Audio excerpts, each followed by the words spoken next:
I sat there, staring at the cooling lasagna on my plate, the layers of cheese congealing into a rubbery, unappetizing mess.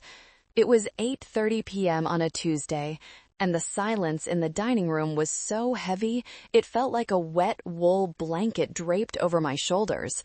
Across the table, my mother, Margaret, was furiously typing on her smartphone, her face illuminated by the harsh blue light of the screen. A small, secretive smile played on her lips, a smile I hadn't seen directed at me in years.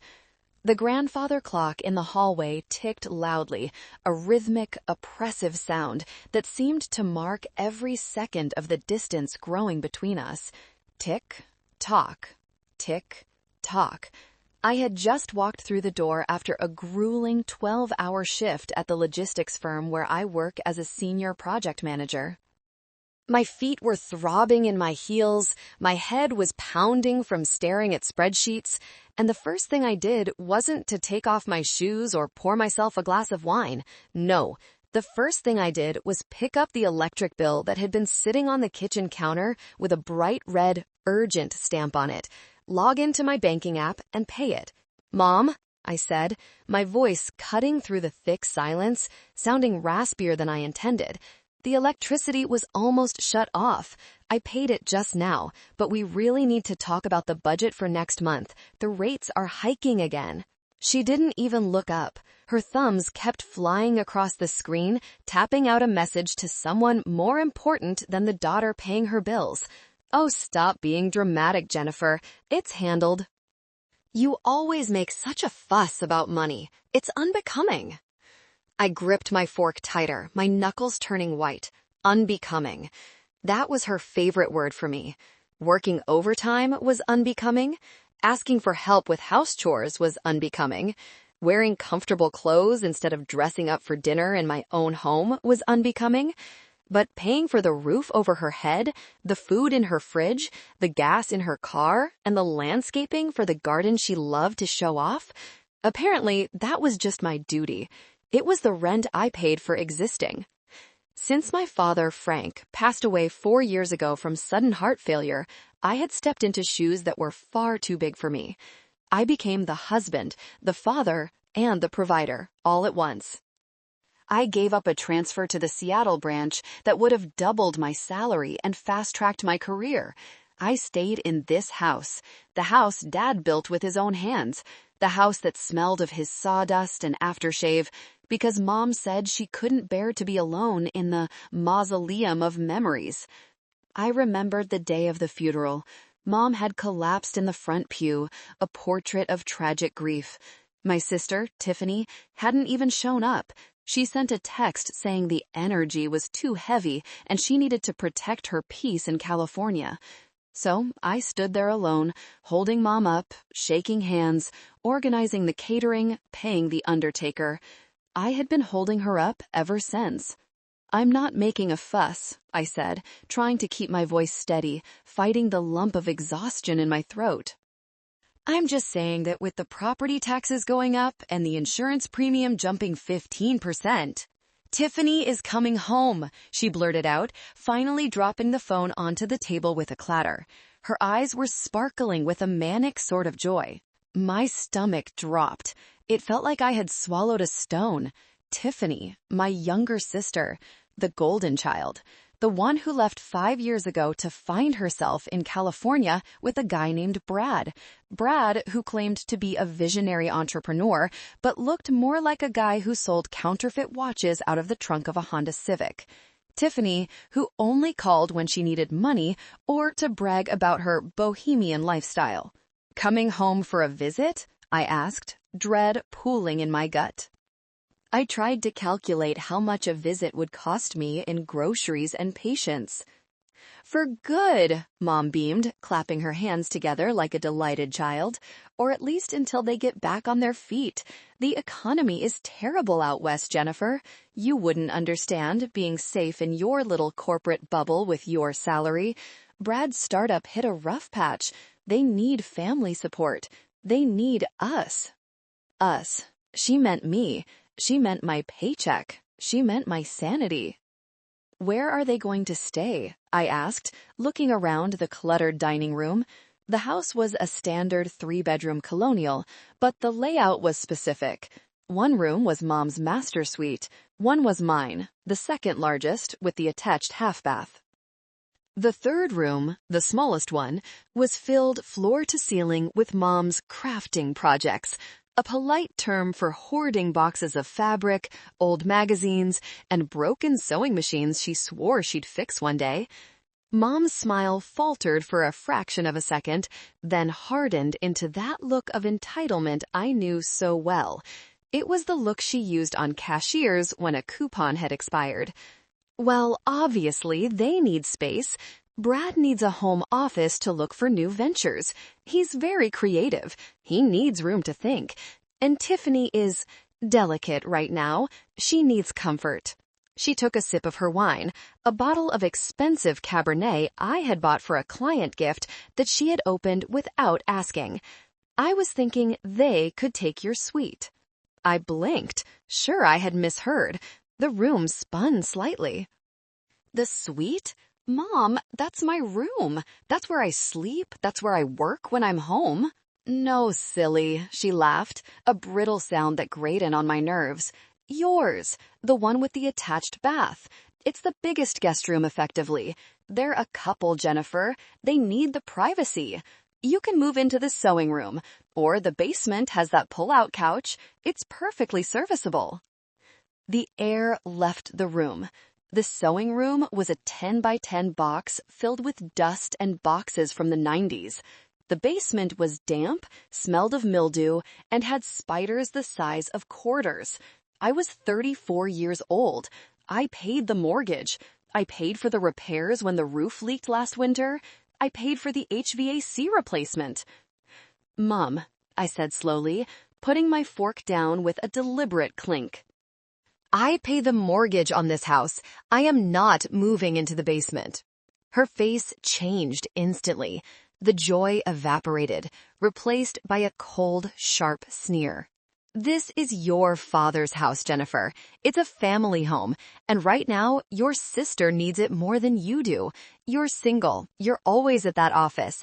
What do you need all that space for? Just to sleep? It's selfish. Selfish. The word hung there, heavy and suffocating. I looked at her, really looked at her. I saw the designer blouse she was wearing, bought with the credit card I paid off monthly. I saw the freshly manicured nails, and I realized with a sudden, terrifying clarity that she didn't see me. She didn't see a daughter. She saw a wallet. She saw a utility, a sentient ATM. I'm not moving my things, I stated, my voice shaking slightly, not from fear, but from a rising hot anger. They arrive on Friday, she said, picking up her phone again, dismissing me entirely as if I were a servant who had spoken out of turn. Brad is allergic to dust, so make sure you deep clean the carpets before you switch rooms. Oh, and stock up on almond milk. Tiffany is vegan now. And get the expensive kind, not the generic swill. She stood up and walked out of the room, leaving me alone with the cold lasagna and the ticking clock. I sat there for a long time, the humiliation burning my skin like a fever. It wasn't just the room, it was the erasure. I had set myself on fire to keep her warm for 4 years, and she was complaining about the smoke. I stood up and cleared the table. I washed the dishes. I wiped the counters. Old habits die hard. But as I scrubbed a stubborn stain on the granite, something inside me felt different. It wasn't sadness anymore. It was something harder, something colder. It was the feeling of a steel door slamming shut in my heart. I want to take a moment right now to say thank you to everyone listening. If you've ever felt like the weight of the world was on your shoulders and the people you carried didn't even care, you know exactly how I felt in that moment. It's a lonely place to be. I'd love to know where you're tuning in from tonight. Drop the name of your city in the comments below. It helps me feel like I'm talking to real friends, not just shouting into the void. Friday arrived with the subtlety of a hurricane making landfall. I had managed to take a half day off work, not to clean the carpets as Mom had demanded, but because I had a scheduled meeting with HR about my benefits package, something I had been neglecting while focusing on everyone else's needs.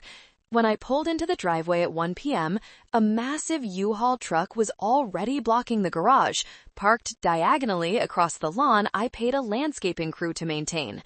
My parking spot, the one I had paid to pave 2 years ago, was occupied by a rusty, beat-up sedan with California plates and a bumper sticker that read, "Good vibes only." The irony was almost tasteful. I parked on the street, grabbed my bag, and walked up the driveway. The front door was wide open, letting the air conditioning escape into the humid Virginia heat. I could hear music blasting, some generic, bass-heavy pop song that made the windows rattle. Inside, the living room was unrecognizable. My beige throw pillows, the ones I had painstakingly selected to match the rug, were on the floor, being used as a bed for a massive, muddy golden retriever I had never seen before. "Hey, you must be Jen." I looked up. Standing on my coffee table, shoes on, was a man wearing a stained tank top and board shorts. He had shaggy hair and a beard that looked like it housed several small ecosystems. "Brad." He looked older than his photos, his face puffy, eyes red-rimmed and glassy. "Jennifer," I corrected him, my voice tight, "and please get off the table." "It's mahogany." My father restored that table. "Chill, vibes are high today," he laughed, hopping down with a thud that made the floorboards groan. He wiped his nose with the back of his hand. "Tiff, your sister is here. The corporate shill has arrived." Tiffany emerged from the kitchen holding a jar of peanut butter and a spoon, my organic peanut butter. She looked great, I had to admit. Tan, fit, hair perfectly highlighted in that expensive balayage style. She was wearing a matching yoga set that probably cost more than my weekly grocery budget.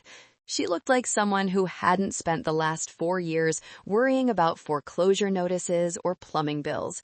"Jen!" she squealed, rushing over to give me a one-armed hug, careful not to get peanut butter on my blazer. "Oh my God, you look tired. Are you okay? You have serious bags under your eyes. You need to try this turmeric mask I'm selling." "I work for a living, Tiffany," I said, extricating myself from her embrace. The smell of her perfume, something sickly sweet, like vanilla and desperation, filled my nose. "Welcome home." "It's so good to be back," she sighed, looking around the living room as if she owned it. "Mom said you were being weird about the room swap, but honestly, the master has the best light for my yoga content. You don't mind, right? We're practically destitute, Jen. Brad's investors pulled out at the last second. Snakes, all of them. They just didn't get his vision." "We need to talk about rent," I said, cutting to the chase. I wasn't going to play nice. Tiffany froze, the spoon halfway to her mouth. Brad stopped unpacking a box of video game consoles. Mom walked in from the patio, holding a glass of iced tea, looking like the lady of the manor. "Rent?" Mom scoffed, stepping between me and Tiffany like a human shield. Her eyes flashed with warning. "They haven't even been here an hour, Jennifer. Have you no heart? They are family." "I pay the mortgage, the utilities, the insurance, and the groceries," I listed off, counting on my fingers. My voice was calm, but underneath, I was trembling. If 2 more adults are living here, expenses go up. Water, electricity, food. I need a contribution. $500 a month. That's barely covering costs. "We're broke, Jen," Tiffany said, her lip wobbling. Her eyes welled up with instant practice tears. "We have nothing. We barely had gas money to get here. I thought this was home. I thought you missed me." "It is home," Mom cooed, wrapping an arm around Tiffany and shooting daggers at me. Stop harassing your sister. You make enough money. I see those bonuses you get. You can cover them until Brad finds something suitable. He's not going to take just any job. He's a creator. He needs to cultivate his network. I'm not an ATM, I snapped. The fatigue was hitting me hard now, a wave of dizziness. And I am not moving out of my room. Actually, Brad interrupted, scratching his stomach and looking bored, we already moved your stuff. I froze. The world seemed to stop. What? Mom gave us the go-ahead this morning, Brad shrugged. Your boxes are in that sewing room. We put the bed in the basement, though. It didn't fit in the sewing room. You've got an air mattress upstairs. It's pretty comfy, honestly. I sprinted up the stairs, taking them two at a time, my heart pounding in my throat like a trapped bird. I threw open the door to my bedroom. It was gone. My sanctuary. The room I had painted a soft slate blue to help with my anxiety. My books arranged by color. My framed photos of Dad. My heavy weighted duvet. All gone. In their place were piles of dirty laundry, unpacked suitcases, a smell of stale incense, and a massive bong sitting on my nightstand. They had stripped the sheets I washed last week and replaced them with leopard print ones. I went to the sewing room down the hall. It was chaos. My clothes were shoved into trash bags piled in the corner. My books were thrown into cardboard boxes haphazardly, spines bent and covers torn. My jewelry box was open on the floor, necklaces tangled. I turned around to find Mom standing in the doorway, arms crossed, a look of grim satisfaction on her face. You can take the guest room, well, the sewing room, or you can move out, she told me, her voice devoid of warmth. It was the voice of a landlord evicting a tenant. Those are your options. I am the matriarch of this family, and I decide who needs what. You are strong, Jennifer. You can handle a little discomfort. Tiffany is fragile. She needs stability. Great if you're out by the weekend, if you're gonna be a buzzkill. Tiffany's voice floated up from the stairs, followed by a giggle and the sound of a bag of chips opening. I looked at my mother, really looked at her. I saw the cruelty in her eyes. She enjoyed this. She enjoyed putting me in my place. She enjoyed taking the power I had earned and handing it to the daughter who treated her like an afterthought until she needed cash. She resented my success because it highlighted her own failures. Okay, I whispered. What? Mom frowned, leaning in. I said, okay, I repeated, louder. I didn't scream. I didn't cry. A strange numbness washed over me. It was the anesthesia before the surgery. I'll take the sewing room for tonight. Good, Mom nodded, satisfied that she had broken me. Dinner is at 6. Brad wants pizza. You can order it. Get the deep dish. She walked away, humming to herself. I stood in the middle of the cramped room, surrounded by the garbage bags containing my life. I reached into my pocket and pulled out my phone. I didn't order pizza. I opened my banking app. I looked at the joint account I shared with Mom, the one used for house expenses. I looked at my personal savings. Then I opened my photos. I scrolled back to a picture of Dad and me fishing years ago. He was smiling, holding a trout. Don't let them eat you alive, Jen, he had told me once when I was complaining about Tiffany borrowing my car and returning it with an empty tank. You've got a good heart. But a good heart without boundaries is just a target. Protect it. I had failed to protect it. I had let them feast on it until there was nothing left but bones. But the feast was over. That night, I didn't sleep on the air mattress in the cramped sewing room. The plastic smell of the mattress was nauseating, and the room was stiflingly hot because the vent was blocked by boxes of Mom's old fabrics. I lay awake, staring at the ceiling, listening to the muffled sounds of my sister and her husband laughing in my room, watching my TV, living the life I paid for. Around 2 a.m., the house finally fell quiet, settling into the groaning silence of an old structure. My throat was parched. I needed water. I crept downstairs, stepping over the creaky floorboards I knew by heart, the third step from the top, the loose board in the hallway. I moved like a ghost in my own home. As I passed the kitchen, I saw a flicker of orange light from the patio. Mom was out there. She was smoking, a habit she swore she had quit 3 years ago when I paid for her hypnotherapy sessions. She was on the phone, her voice low and conspiratorial. In the stillness of the humid Virginia night, her voice carried through the screen door perfectly. I stopped. I shouldn't listen. I should just get my water and go back to my dungeon. But I couldn't move. "Oh, Linda, stop worrying," she was saying to her sister, my Aunt Linda. "Jennifer won't leave. She's too desperate for my approval." "She's like a dog you kick that keeps coming back, wagging its tail, hoping for a scrap." I froze in the hallway shadows. My hand gripped the doorframe so hard a splinter dug into my palm. "A dog you kick." "Besides," Mom continued, exhaling a long plume of smoke that drifted toward the bug zapper, "she's the milk cow. You don't sell the cow just because it moos a little too loud. I've got her paying for everything. Once Tiffany settles in, I'll get Jennifer to sign over the deed completely. I told her it's for estate planning. She trusts me. She's naive, like Frank was." My father's name. She used his name to mock me.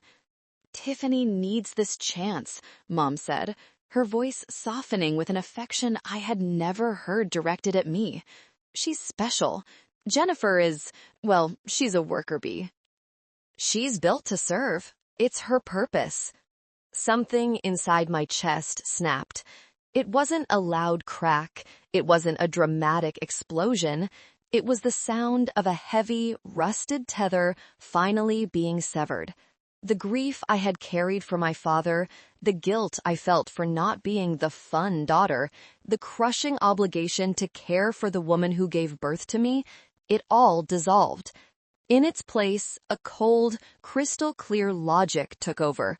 It was the same sensation I felt when a project at work went critical. The emotions vanished, replaced by strategy, logistics, and execution. I didn't storm out onto the patio. I didn't scream. I didn't confront her.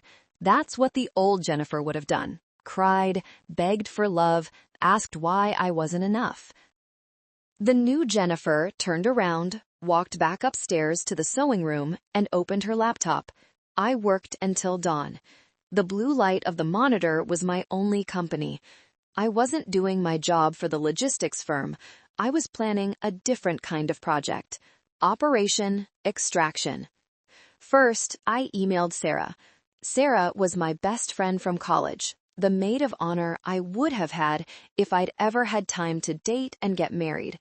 But more importantly, she was a shark of a property attorney who had been telling me for years to separate my finances from Mom. Subject: the nuclear option. I'm ready. Body: Sarah, you were right. They are parasites. I overheard Mom tonight. She plans to trick me into signing over the deed. I need to know the exact legal standing of the house right now. I'm moving out immediately. Start the paperwork for a partition action. I want out. Next, I emailed Thomas, my boss. Subject: regarding the transfer. Body: Thomas, is the position in the Charleston branch still open? I know I turned it down last month because of family obligations, but my circumstances have changed drastically. I can start Monday. Please let me know. Then I began the inventory. This was the crucial part. I opened a spreadsheet.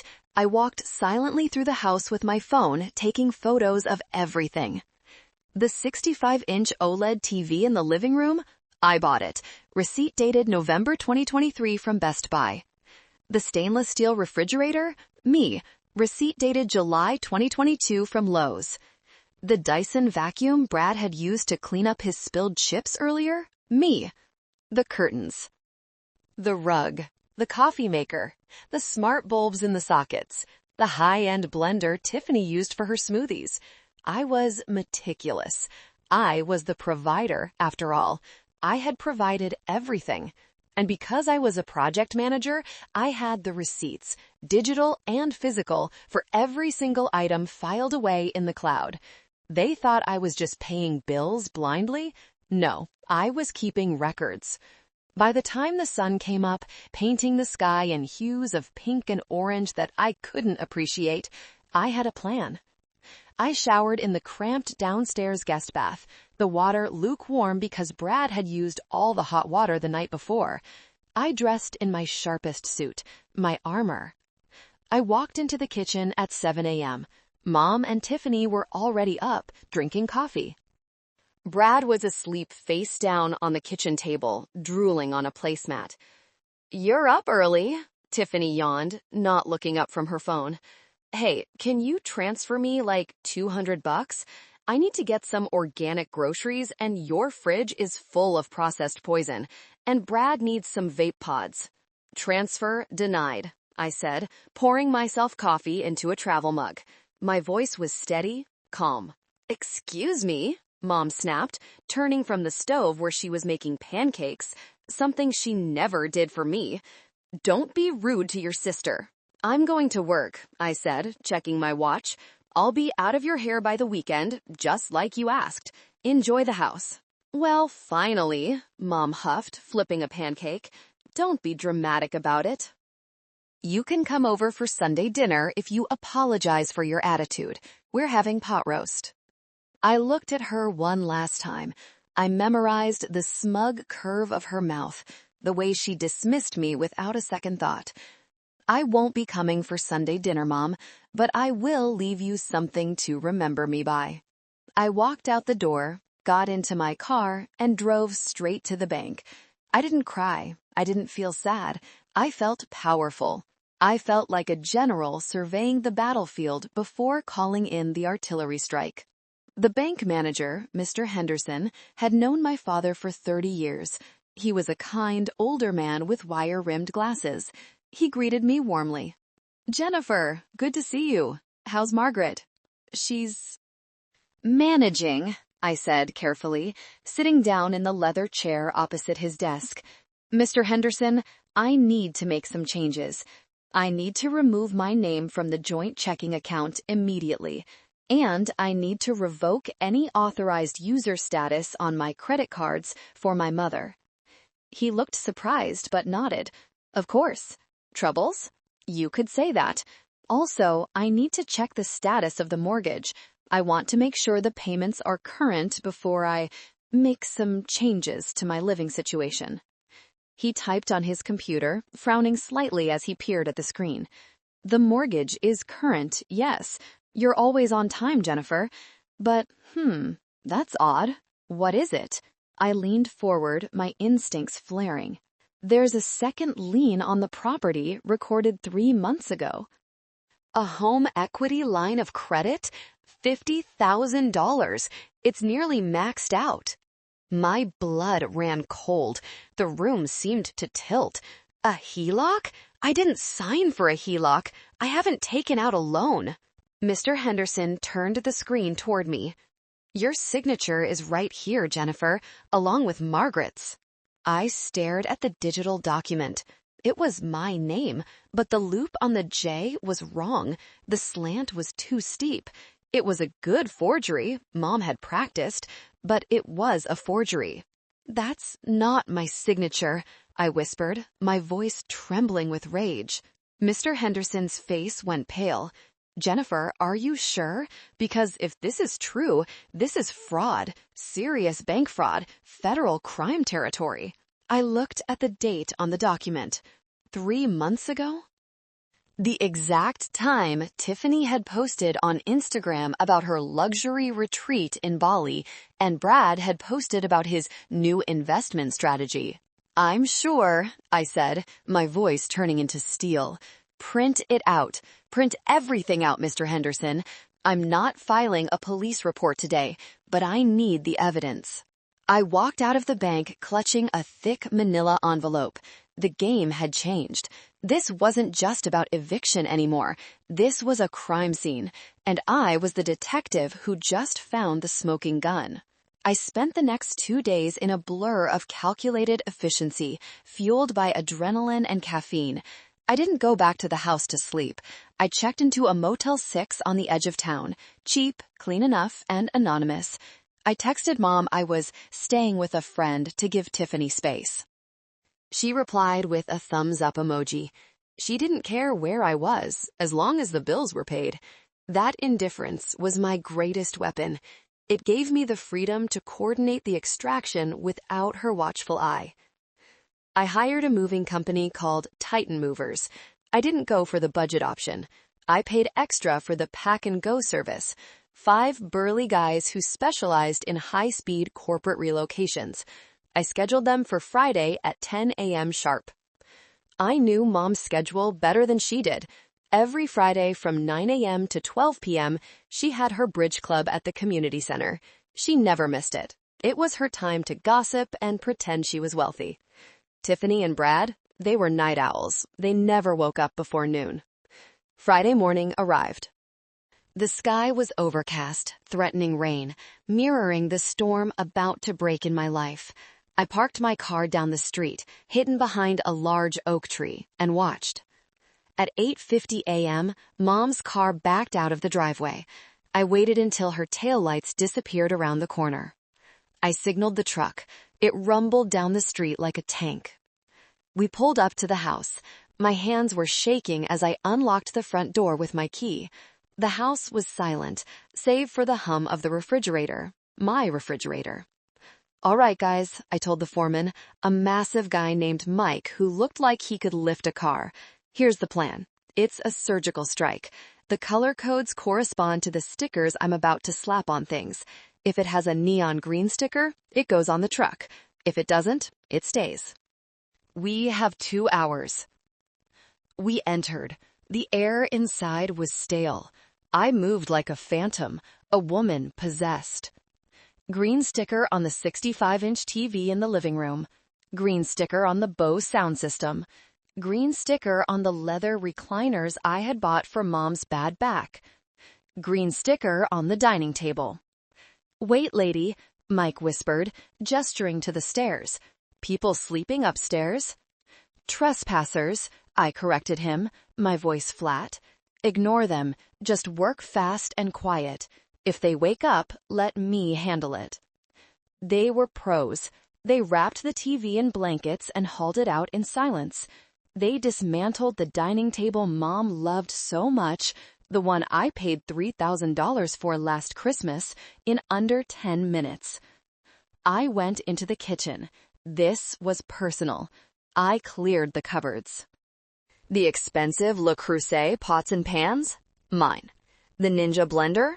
Mine. The spices? I bought them. The olive oil? Mine. I left them the salt and pepper shakers that came with the house in 1990 and a single can of expired beans. I even unscrewed the smart light bulbs I had installed throughout the ground floor. I replaced them with the old, dim, incandescent ones I had kept in a box in the garage, the ones that flickered ominously. Then, the bathrooms. I went to the guest bathroom downstairs. I took the plush towels, the expensive shampoos, the toilet paper I had bought in bulk at Costco. I took the shower curtain. Finally, the living room was empty. The kitchen echoed. It was 11:30 a.m. We were ahead of schedule. "One last thing," I told Mike. "The master bedroom." Mike looked nervous. "Lady, if they're in there—" "Just the furniture in the sitting area," I said, "and the TV mounted on the wall, and the Dyson vacuum they stole." We walked up the stairs. The door to the master bedroom, my bedroom, was ajar. I pushed it open. The smell hit me first.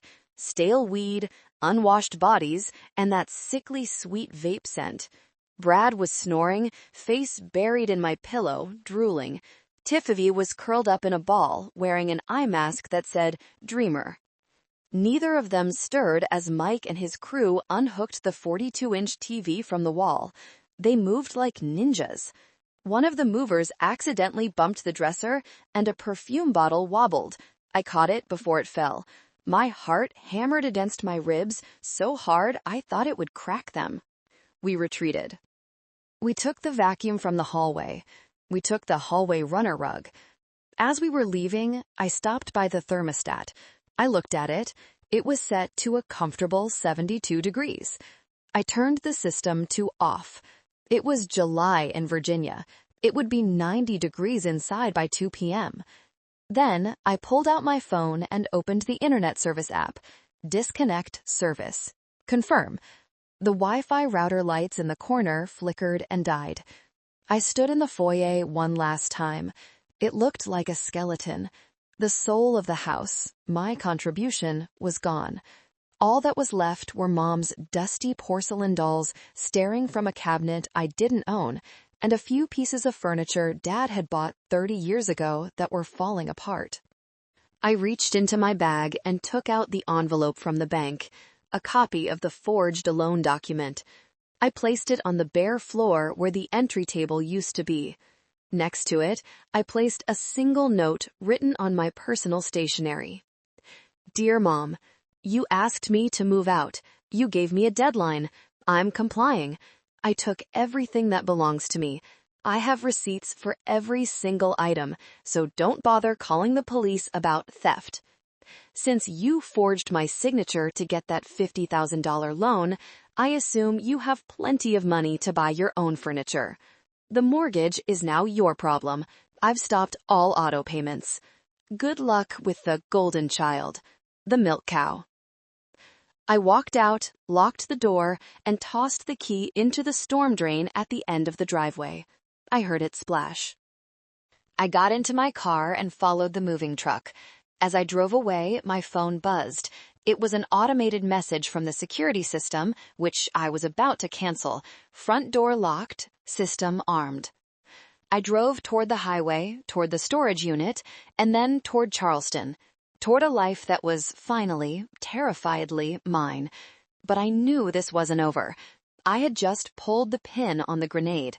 Now, I just had to wait for the explosion. I was crossing the state line into North Carolina, about 3 hours away from the blast zone, when my phone started blowing up. I had set a custom ringtone for Mom, the Imperial March from Star Wars. It rang once, twice, 10 times. I watched the screen light up on the passenger seat. Mom, 3 missed calls. Mom, 5 missed calls. Tiffany, 2 missed calls. Then came the texts. They arrived in a frantic staccato rhythm. Mom, where is the TV? Mom, Jennifer, pick up the phone. Tiffany, WTF, why is the internet down? Brad is in the middle of a stream. Mom, did you rob us? I'm calling the police. Tiffany, Mom is freaking out. She's hyperventilating. Bring the stuff back now. I didn't answer. I pulled into a highway rest stop, bought a bottle of cold water, and sat on a bench. The sun was beating down, but I felt cool, detached. I opened the security camera app on my phone one last time before disconnecting the account. The footage was grainy, but absolutely delightful. 12:15 p.m. Mom walks in. She's humming. She drops her purse on the floor because the entry table is gone. She spins around in circles, looking at the empty walls where the art used to hang. Art I bought at local galleries. She looks disoriented, like a bird flying into a window. 12:17 p.m. Tiffany runs down the stairs wrapped in a towel, screaming. She's holding her phone up, shaking it, clearly complaining about the Wi-Fi. 12:20 p.m. Brad stumbles down in his underwear, scratching his head. He goes to the kitchen, opens the fridge, and just stares. He closes it, opens it again. It's empty. I saved the clip to my cloud storage, evidence of their confusion. Not fear, not yet, just the sheer audacity of being inconvenienced. They didn't understand what was happening. They thought I was playing. They didn't realize I had gone to war. Then came the call I was expecting, Aunt Linda. Linda was Mom's younger sister, and she was the family's chief gossip and flying monkey. If Mom was the general, Linda was the propaganda minister. I let it go to voicemail. Then she called again immediately. I decided to answer this one. I needed to gauge the narrative they were spinning. I hit the record button on my call app. Virginia is a one-party consent state, but I was in NC now. Better safe than sorry. Hello, Aunt Linda. Jennifer Marie Sterling, Linda screeched so loud I had to hold the phone away from my ear. What on earth have you done? Your mother is having palpitations. She says you stripped the house bare like a common thief. She's lying on the floor crying. I didn't steal anything, Linda, I said calmly, watching a family walk their dog near the vending machines. I took my property. Everything I moved, I paid for. I have the receipts. Do you want me to email them to you? You took the toilet paper. Who takes toilet paper? That's sick, Jennifer. Someone who paid for it, I replied. Did Mom tell you she kicked me out? Did she tell you she gave my room to Tiffany and told me to sleep in the sewing room or leave? Did she tell you she called me selfish for paying the mortgage? That's family business, Linda yelled, dismissing my pain instantly. You don't do this to family. Tiffany is pregnant, for God's sake. I paused. The world seemed to tilt slightly. Pregnant? Well, she's trying, or she thinks she might be. And the stress you're causing could ruin everything. You need to turn that truck around right now and bring everything back. Your mother is hysterical. She says if you don't return the furniture by tonight, she's pressing charges. Let her, I said coldly. Ask her about the bank loan, Linda. Ask her about the $50,000 she signed my name for. There was a silence on the other end. Heavy. Confused. What? What are you talking about? Ask her, I repeated, enunciating every word. Ask her where the money from the HELOC went. And tell her if she contacts me again, I'm not just talking to the bank, I'm talking to the district attorney. I hung up and blocked Linda's number. Pregnant? Or trying? Another manipulation tactic. But the seed of doubt about the money had been planted. Linda couldn't keep a secret if her life depended on it. She would ask Mom, and Mom would have to lie, and the cracks would start to form. I got back in my car. I had a 4-hour drive to Charleston ahead of me.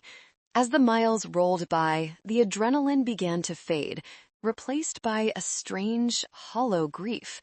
I wasn't grieving the loss of my family. I had lost them a long time ago. I was grieving the hope that one day, if I just paid enough, did enough, was good enough, they would love me. I arrived in Charleston that evening. I had rented a short-term furnished apartment near the harbor. It was small, quiet, and smelled of sea salt and lemon polish. No mildew, no judgmental stares. I set up my laptop on the balcony. I logged into the bank portal one last time before the access might be contested.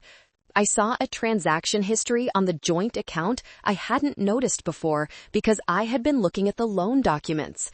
The $50,000 from the HELOC had been deposited 3 months ago and then immediately wired out in 3 chunks. $15,000 to Brad Crypto Wallet, $20,000 to Tiffany Sterling Venmo, $15,000 to Lexus Financial Services. They bought a car. While I was paying for the roof over their heads, skimping on my own lunches, driving a 6-year-old sedan, they used stolen equity from my father's house to buy a luxury car and gamble on crypto. My hands shook, not with fear, but with pure, unadulterated rage. This wasn't just selfishness, this was financial abuse. They had eaten my past, and now they were trying to eat my future. My phone buzzed again, a voicemail from Mom. I played it on speaker, sipping a glass of wine I had bought at a gas station. Jennifer, her voice was trembling, oscillating between victimhood and fury. I saw the note. How dare you? After everything I've done for you, I gave you life. You ungrateful brat. That money was an investment for the family. Brad is going to triple it. You have so much, And you begrudge your sister a chance at happiness? Bring the things back, or so help me God, I will ruin you. I will tell your boss you're a thief. I will tell everyone. She was doubling down. She actually believed she was right. She believed she was entitled to my identity, my credit, my life. I typed an email to Sarah, my lawyer. Subject, the receipts. Attachment, bank_fraud_evidence.pdf, movers_invoice.pdf, itemized receipts 2020-2024.pdf. Body, Sarah, go ahead and draft the partition action to force the sale of the house and prepare a defense against a potential theft charge. She's threatening to call the cops and my employer. Let's burn it down. I hit send. I took a sip of wine. The sun was setting over the Charleston harbor, painting the sky in purple and gold. It was beautiful, and for the first time in my life, the view didn't cost me my dignity. The weekend passed in a heavy, ominous silence. I didn't leave my apartment much, spending the time organizing my digital life and preparing for the storm. I knew they were stewing. I knew they were realizing that without my income, the house was a sinking ship. The mortgage payment, $2,400, was due on the 1st. It was currently the 25th. On Monday morning, I started my new job. The office was modern, sleek, and filled with natural light. The people were professional. My boss, Thomas, shook my hand and welcomed me. Nobody asked me to make them coffee. Nobody asked me to fix a printer. It was paradise. Around 2 p.m., my desk phone rang. It was the receptionist. Ms. Sterling, there are 2 officers from the Charleston Police Department here to see you. My heart hammered against my ribs, hard enough to hurt. I forced my breathing to slow. Inhale for 4, hold for 4, exhale for 4. Send them to the conference room, please. I grabbed the binder I had prepared over the weekend, the binder of truth. It was 3 inches thick, color-coded, and indexed. 2 officers walked in. One looked tired, middle-aged with a coffee stain on his tie. The other was younger, looking annoyed to be there. Miss Jennifer Sterling? The tired one asked. Yes, is this about my mother, Margaret Sterling? The officers exchanged a look. We received a report from a jurisdiction in Virginia. Your mother claims you looted her home. Grand larceny. She says you stole electronics, furniture, appliances, and she specifically mentioned light bulbs? I opened the binder. Officers, I moved out of a home where I was a resident and co-owner. Everything I removed was purchased with my own funds. Here is the receipt for the television. Here is the credit card statement for the appliances. Here is the invoice for the movers. I slid the documents across the table. They flipped through them. The annoyed officer raised an eyebrow. You kept receipts for light bulbs? When you live with people who gaslight you, you keep receipts for everything, I said evenly. I kept receipts for the toilet paper, officers. Would you like to see those too? And she claims you stole jewelry? My grandmother's ring, left to me in the will. Here is a copy of my father's will, highlighting the jewelry bequest. The officers spent 20 minutes reviewing the documents. The tired one finally closed the binder. This looks like a civil matter, Miss Sterling. You have proof of ownership. It's a property dispute, not theft. There is one criminal matter, however, I said, dropping the bomb. If you turn to the last tab. They flipped to the back, the forged HELOC document, the side-by-side comparison of my real signature versus the forgery. My mother is accusing me of theft to intimidate me, I explained, because she knows I found out she forged my signature to take out a $50,000 loan against the house I co-own. That is the real crime here. The officers stared at the signature comparison. The room went very quiet. Did you file a report for this? The officer asked, his tone shifting from dismissive to serious. Not yet, I said. I'm giving her a chance to settle this civilly by selling the house. But if she continues to harass me or file false police reports, I will press charges for bank fraud and identity theft. I wanted you to see the context of her accusations. We'll relay to the Virginia PD that the property claim is unfounded, the officer said, standing up. And Miss Sterling, you might want to get a restraining order. This looks volatile. I'm working on it, I said. When they left, I felt a wave of exhaustion crash over me, but also a fierce triumph. She had played her ace card, the police, and I had trumped it with paperwork. Later that afternoon, my cell phone rang. It was Mr. Henderson from the bank again. Jennifer, he sounded grave, I'm legally obligated to tell you this since your name is on the deed. A check for the mortgage payment just bounced. Insufficient funds. I removed my funds, remember? Yes, but they tried to pay with the joint account. It's empty. And Jennifer, the monthly payment on the HELOC is also due. If these aren't paid within 30 days, the bank will begin foreclosure proceedings. Let it happen, I said. Jennifer, that will ruin your credit too. You're on the deed. I know, I said, looking out at the city skyline. But my credit can recover. I have a good job, I have savings, but them, they have nothing. If the house is foreclosed, they're on the street. Tell them I'm not paying, Mr. Henderson. Tell them the ATM is out of order permanently. I hung up. I was burning the bridge while I was still standing on it, knowing I could swim, but knowing they would drown. It was the hardest thing I had ever done. But I remembered the look on Tiffany's face when she told me to be out by the weekend. I remembered Mom calling me a milk cow. They wanted the house. They could have the debt that came with it. That evening, I lay in my new bed, listening to the unfamiliar sounds of the city. I felt a pang of guilt, the old programming trying to reassert itself. You're a bad daughter. You're abandoning them. But then I looked at the binder on my nightstand. The evidence. They hadn't just used me. They had robbed me. They had stolen my past to finance their delusions. I rolled over and went to sleep. For the first time in years, I didn't dream about the house. The legal papers were served to Mom on a Wednesday. It was the partition action, a lawsuit forcing the sale of the property. Since I owned 50%, inherited from Dad, and Mom owned 50%, and we couldn't agree on usage, the court would order the house sold and the proceeds split. But here was the kicker.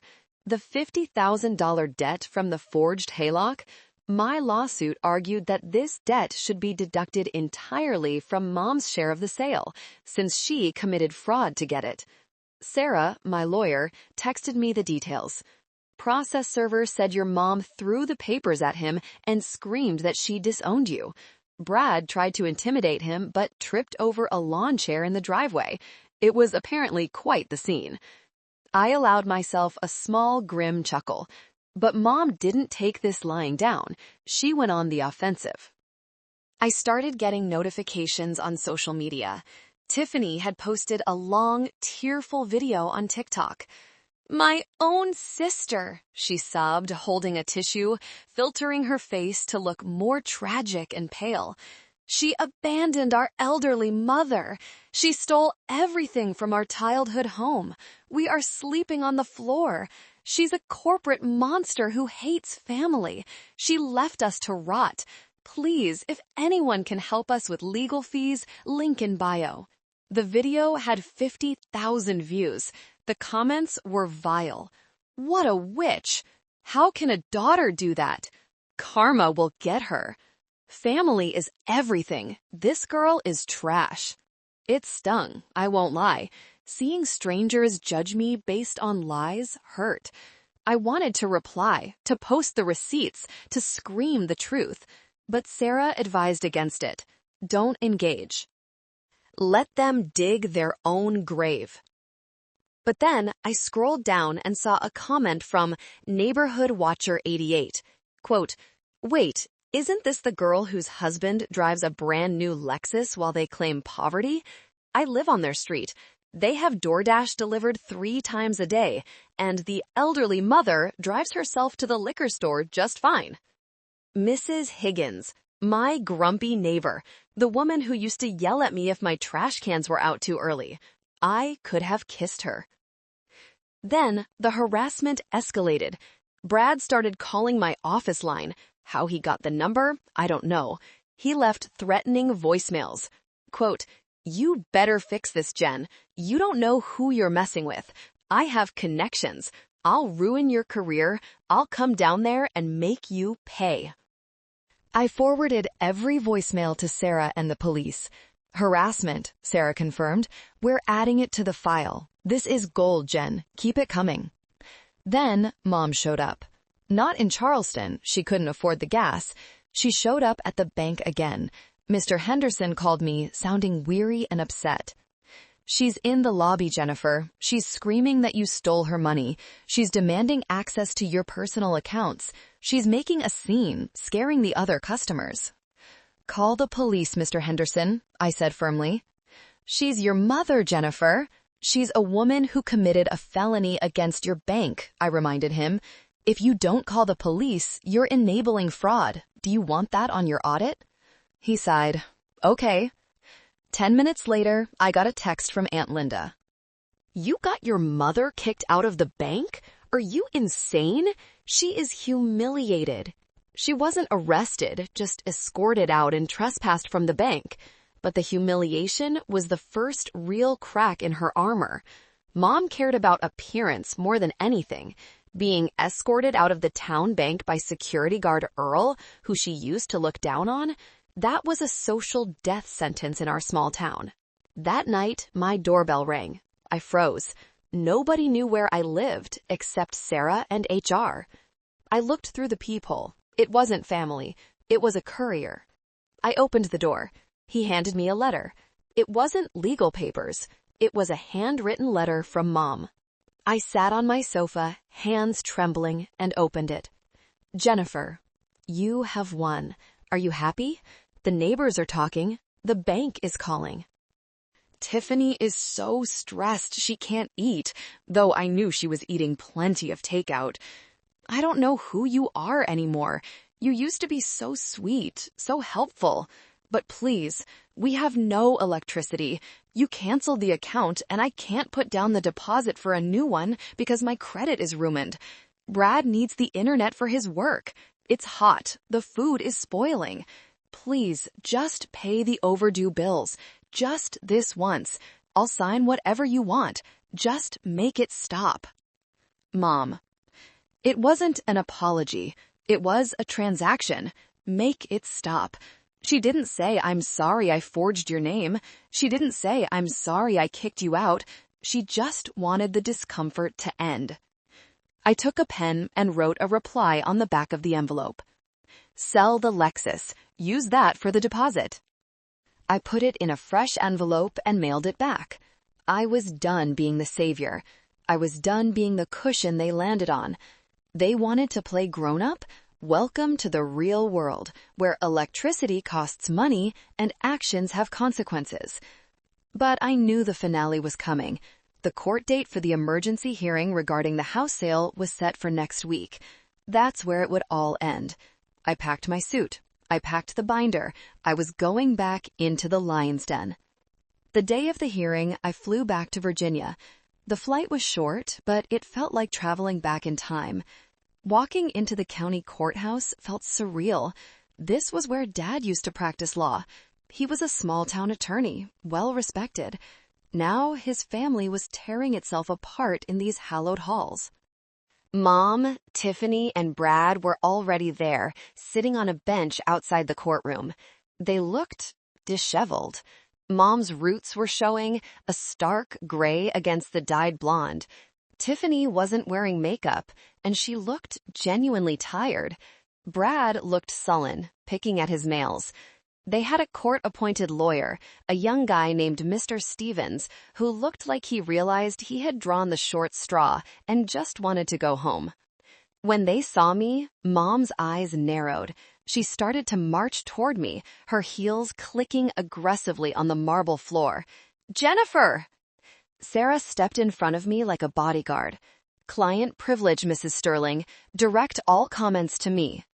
"She's my daughter," Mom hissed, trying to look around Sarah. "Jennifer, look at me." "She's the plaintiff," Sarah corrected calmly. "And if you approach her again, I'll call the bailiff." We went into the judge's chambers. It wasn't a full trial yet, just an emergency hearing to determine if the partition order was valid. The judge, a stern woman named Judge Patterson, with reading glasses perched on the end of her nose, looked over the files. "So," she began, peering over her glasses, "the plaintiff alleges that the defendants are damaging the property value and that there is a risk of foreclosure due to non-payment. The plaintiff requests an immediate sale." "Objection," Mom's lawyer squeaked. "My client has lived in that home for 30 years. It is her ancestral seat. Removing her would be undue hardship." "It's a 3-bedroom colonial, not a castle," Judge Patterson deadpanned. "And the mortgage is in arrears?" "Because she stopped paying," Tiffany shouted from the back of the room. "She cut us off. She wants us to be homeless." "Order." The judge banged her gavel hard. "Young lady, one more outburst and you are out. This is a court of law, not a reality TV show." Sarah stood up. She was calm, lethal, professional. "Your Honor, my client paid the mortgage for 4 years. She was forcibly evicted, constructive eviction, by her mother. We have a sworn affidavit from the movers regarding the state of the home. Furthermore, we have evidence that the defendant, Margaret Sterling, committed bank fraud to extract equity from the home without my client's consent." Sarah dropped the binder on the table. Thud. The forged documents, the forensic handwriting analysis we had rushed, the bank records showing the money transfer to Tiffany and the car dealership, the text messages. The judge flipped through the pages. The silence in the room was deafening. I could hear the buzzing of the fluorescent lights. Mom was pale. Brad was sweating, wiping his forehead with his sleeve. "Mrs. Sterling," the judge said, her voice dropping an octave. She held up the HELOC document. "Did you sign Jennifer's name on this loan document?" It was a family understanding," Mom stammered. "Jennifer always handles the bills. I thought I was just expediting the process. I didn't want to bother her." "You expedited $50,000 out of the home's equity?" The judge looked at the bank trace. "And you spent it on a car and cryptocurrency?" "Brad said it was a sure thing," Mom blurted out, throwing her son-in-law under the bus instantly. "He said we would double the money in a month." "It's not my fault the market crashed," Brad yelled, jumping up. "It was a solid algorithm." "Enough!" The judge slammed the gavel so hard I thought the handle would break. "Here is the ruling," Judge Patterson said, her eyes hard as flint. "I am granting the partition order. The house goes on the market immediately. An independent trustee will handle the sale. You have 30 days to vacate." 30 days? Mom gasped, clutching her chest. "Where will we go?" "That is not the court's concern," the judge said coldly. "Furthermore, regarding the proceeds, the $50,000 plus interest regarding the HELOC will be deducted entirely from Margaret Sterling's share. And, Mrs. Sterling?" The judge paused, looking Mom dead in the eye. "I am forwarding this file to the district attorney's office. Forgery and bank fraud are serious offenses. You might want to get a criminal defense lawyer. Mr. Stevens handles civil matters. You're going to need someone else." Mom collapsed into her chair, sobbing. Tiffany started crying. Real tears this time, tears of fear. I stood up. I didn't look at them. I felt a weight lift off my shoulders, a weight I hadn't realized was crushing me until it was gone. I walked out of the courtroom. I want to pause here. If you're cheering right now, if you're glad that the truth finally came out, please hit that like button and comment the number 1 below. Let me know you're with me. Your support validates that I wasn't crazy for standing up for myself. It means the world. Outside the courtroom, Mom caught up to me. She grabbed my arm. Her grip was weak, trembling. Jennifer, please, you can't let them prosecute me. I'm your mother. I'll go to jail. Do you want your mother in jail? I looked at her hand on my arm, the hand that used to brush my hair when I was little, the hand that slapped me when I was 16, the hand that signed my name to steal my future. You should have thought about that before you kicked me out for the golden child, I said, my voice steady. You wanted Tiffany. You have her. Let her bail you out. Let Brad's crypto winnings save you. I pulled my arm away. It wasn't violent, just firm. I walked down the courthouse steps into the bright afternoon sun. The air smelled like justice. It smelled like freedom. The 30 days following the court order were a slow-motion car crash for my family, and I watched it from the safety of my new life in Charleston. The court-appointed trustee, a no-nonsense man named Mr. Garris, took control of the house listing. He emailed me updates regularly. Mr. Garris, listed at $480,000. Market is hot. Mr. Garris, first showing today. Feedback. House smells of dog and smoke. Garden is dead. The garden. Dad's pride and joy. I used to spend weekends weeding and watering the hydrangeas. Now, under Mom's care, it was a graveyard of brown stalks. It was symbolic, really. Everything she touched withered without someone else there to water it. Because the market was hot, offers came in within days to spite the smell. Mr. Garris, we have an offer for $450,000. It's below market value because of the condition, but it's a cash offer, quick close. I recommend we take it to close quickly before the bank forecloses on the HELOC arrears. Me, accept it. I just wanted it over. I didn't care about maximizing profit anymore. I wanted my name off that deed.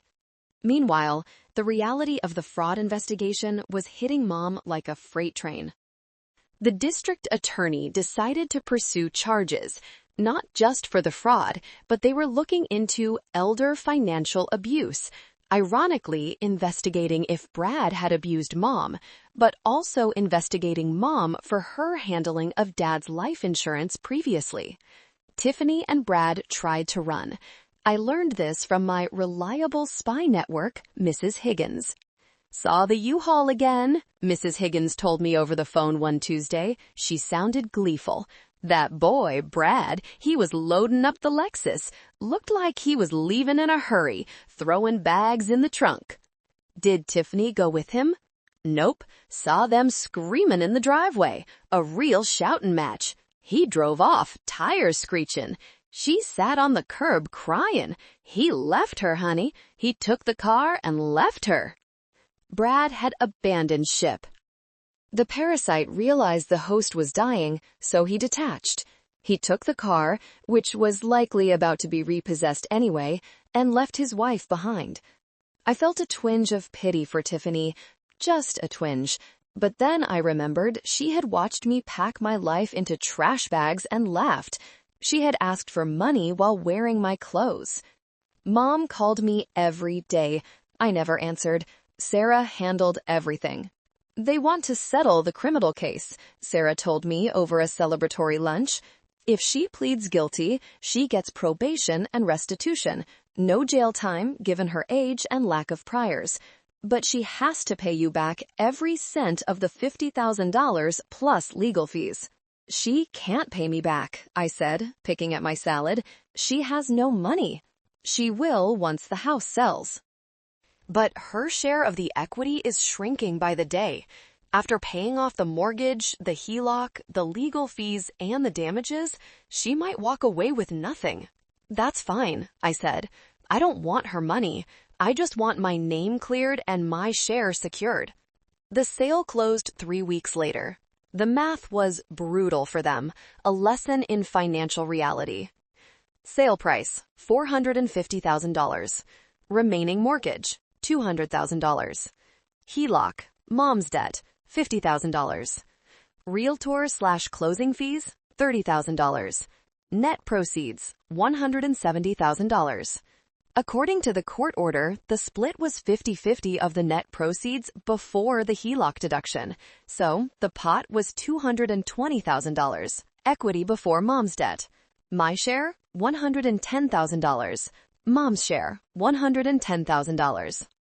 But mom had to pay back the HELOC, $50,000, and the damages, $10,000 estimated for the ruined carpets and walls, from her share. So, my check, $110,000, plus the damages reimbursement, equals $120,000. Mom's check, $110,000 minus $50,000 HELOC minus $10,000 damages equals $50,000. $50,000.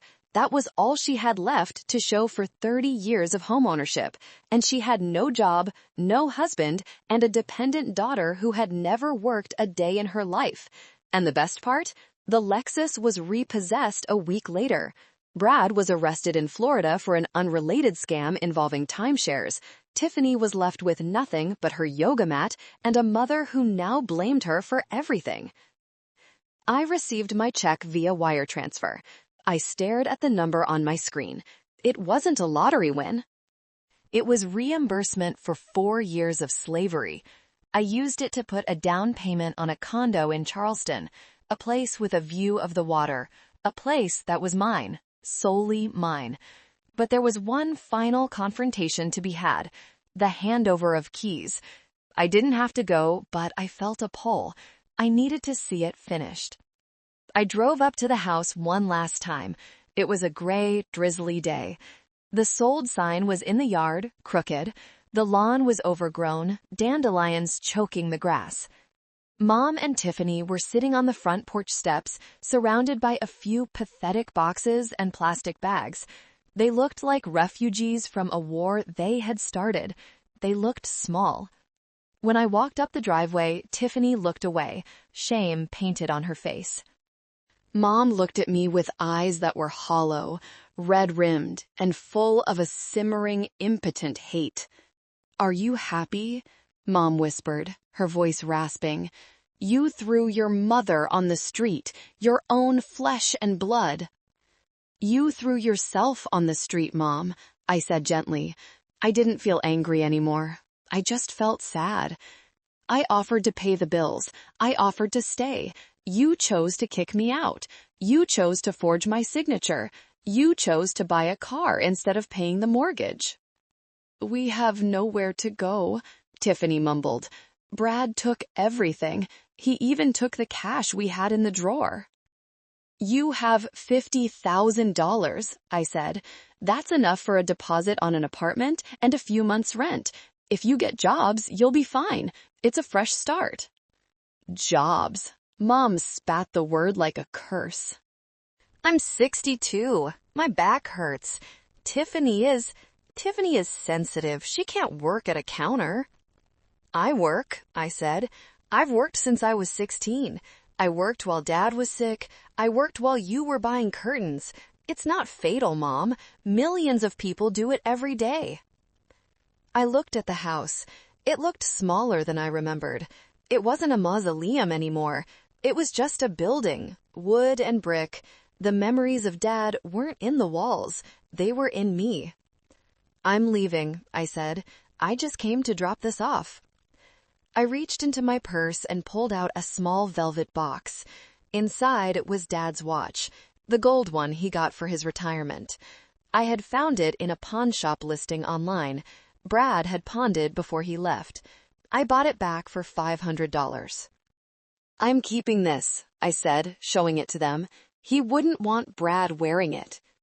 Then I handed Mom a thick white envelope. "What is this?" she asked, suspiciously, recoiling as if I were handing her a snake. "More legal papers?" "It's a list," I said. "I did some research. It's a list of budget apartments in the area that accept tenants with bad credit if you pay up front. It's a list of temp agencies that are hiring admin staff, and the contact info for legal aid clinic for your divorce from the house and potentially from each other." Mom threw the envelope on the ground. It landed in a puddle. I don't want your charity. I don't want your pity. It's not charity, I said, turning around. It's the last bit of project management I'll ever do for you. Take it or leave it. I walked back to my car. My heels clicked on the pavement, a sound of finality. As I pulled away, I looked in the rearview mirror. I saw Tiffany pick up the envelope from the puddle. She wiped it off. She opened it. She started reading. Mom was weeping into her hands, rocking back and forth. It was a tragedy, but it wasn't my tragedy anymore. I had rewritten the script. 6 months passed. My life in Charleston didn't just normalize, it blossomed. I was promoted again to regional director. I bought new furniture, not because I had to, but because I wanted to. I painted my walls a warm cream color, not the gray Mom always insisted on. I met someone. His name was David. He was an architect, 40 years old, kind eyes, and a laugh that made me feel safe. On our third date, I told him everything. The house, the fraud, the eviction.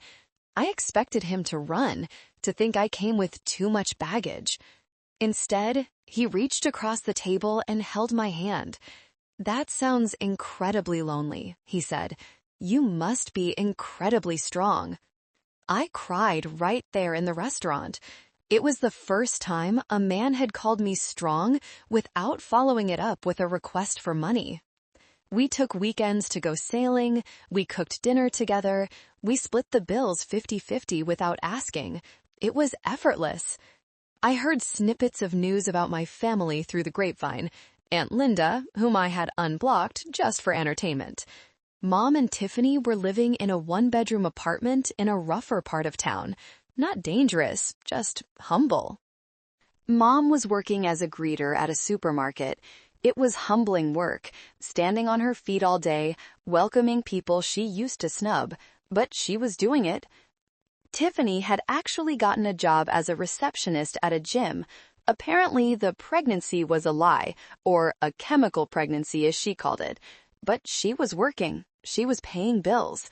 They were surviving. They were learning, finally, the value of $1. One evening, I was sitting on my balcony, watching the sunset turn the harbor water into liquid gold. My phone rang. It was a number I didn't recognize, but the area code was familiar. Hello? Jen? It was Tiffany. Her voice sounded different, less airy, more tired, grittier. Hi, Tiffany. I just wanted to call. She hesitated. Mom is asleep. She's really tired from her shift. Her feet hurt. She has bunions. I'm sure they do, I said, feeling a flicker of sympathy but keeping my guard up. Work is hard. Look, I know we messed up, Tiffany said. The words sounded foreign in her mouth, like she was tasting a sour lemon. Brad was a mistake. Mom was wrong. I was wrong. I waited. I didn't say it's okay, because it wasn't okay. I just wanted to say thanks for the list of apartments. We used it. And the temp agency, that's how I got my job. I'm actually good at it. People like me. You were always charming, Tiffany, I said, honestly. You just used it for the wrong things. Yeah, anyway, I just wanted to tell you, we're paying our own rent, she said, a hint of pride in her voice. It sucks. It's hard. We eat a lot of ramen, but we're doing it. Mom complains a lot, but she's doing it too. Good, I said. That's good, Tiffany. I'm glad you're standing on your own feet. Do you think we could ever see you again? She asked, her voice small. I looked at David, who was inside reading a book on the sofa. I looked at my peaceful, clean apartment. Not yet, I said softly. Maybe one day, but not yet. I'm still healing. Okay, she whispered. I get it. Bye, Jen. Bye, Tiffany. I put the phone down. I didn't feel the need to rush in and save them. I didn't offer to send money. I realized that by letting them fall, I had actually helped them more than I ever did by propping them up. They were standing on their own feet now. They were wobbly, but they were standing. I looked at Dad's watch on my wrist. It ticked steadily. Tick, tick, tick. I had lost my childhood home. I had lost the illusion of a loving family. But I had found myself. I had found my spine. I had found a life where I wasn't an appliance, but a person. David walked onto the balcony with 2 glasses of wine. Who was that? My sister, I said, taking the glass. Everything okay? I smiled, and for the first time in years, it reached my eyes completely. Yeah, I said, everything is exactly how it should be. Reflecting on this journey, I realized that family isn't defined by blood. Blood makes you related. Loyalty makes you family. My mother and sister thought I was weak because I was kind. They thought I was a servant because I was responsible. But they forgot that the person who builds the safety net is also the person who knows how to cut the ropes. I still have nightmares sometimes. I dream about the empty house, about the look on Mom's face in the courtroom. It's not easy to cut off a limb, even if it's gangrenous. There is a phantom pain that lingers. But then I wake up in my own bed in a home that I bought with a man who loves me, and I realize the pain was the price of freedom. To anyone listening who is the provider of their family, who feels used, who feels like an ATM with a heartbeat, you are worth more than what you can give. You are worth more than your utility. It is not selfish to save yourself. It is not cruel to demand respect. Sometimes you have to let the tower collapse so you can build something better on the rubble. If I hadn't left that day, if I hadn't taken my receipts and walked out, I would still be in that sewing room. I would still be paying for a Lexus I wasn't allowed to drive. I would be bankrupt, emotionally and financially. My mother kicked me out thinking I was disposable, but in the end, I was the foundation. And when the foundation walked away, the house fell down. Now I'm building a new house, and this one has a very strong lock on the door, and only people who bring love, not just needs, are allowed inside. Thank you so much for listening to my story. Don't forget to like this video and subscribe for more stories. I'll see you in the next one. Take care of yourselves, and remember, keep your receipts.